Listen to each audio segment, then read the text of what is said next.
आणि तुमच्याकडनं तुमच्या आवाजामध्ये जो आवाज आहे त्यामध्ये एका समाजाचा आवाज कुठेतरी समाजामध्ये तेढ निर्माण करण्याचा जातीय रंग दिला जातोय का या माध्यमातून? मला असं वाटतं की बघा, माझ्या प्रभागामध्ये सगळ्या जाती धर्माची लोक राहतात आणि गेली 18 वर्ष ह्या प्रभागाचं मी नेतृत्व करते. समाजाचं राजकारण करून हे जर इलेक्शन जिंकत असतील तर मला असं वाटतं अशा प्रकारचं म्हणजे फालतू गोष्टीवरती ते लोक चर्चा करतात, कारण नको तो विषय टाकून जातीय तेढ निर्माण करण्याचा ते प्रयत्न करतात.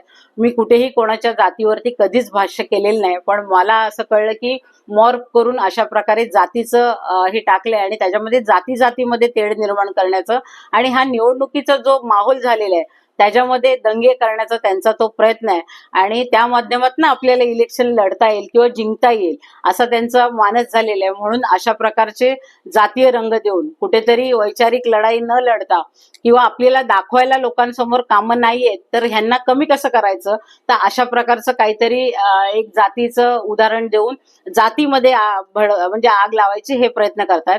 पण त्याच समाजातल्या बऱ्याच लोकांनी मला सकाळपासून फोन केले आणि मला सांगितले की एवढ्या वर्षात जातीचा विसर पडलेल्या लोकांनी आज आम्हाला फोन केले आणि सांगितले जातीसाठी एकत्र या आणि आपण त्यांच्या विरुद्ध लढूया. म्हणजे स्वतःची पोळी भाजण्यासाठी जातीचा वापर करून ते लोक कुठेतरी हे इलेक्शन जिंकण्यासाठी प्रयत्न करतायत. पण मला असं वाटतं की हा समाज देखील सुशिक्षित आहे आणि त्यांना कळतंय की आपण कुठे जाऊ आणि कुठे जाऊ नये, कारण माझ्याशी त्यांचे खूप सलोख्याचे संबंध आहेत सगळ्या जातीतल्या लोकांशी आणि त्यामुळे ते त्यांच्याबरोबर जाणार नाहीयेत. पण थोड्याफार मोजक्या लोकांना घेऊन अशा प्रकारचा रंग देण्याचा ते नक्कीच प्रयत्न करतात.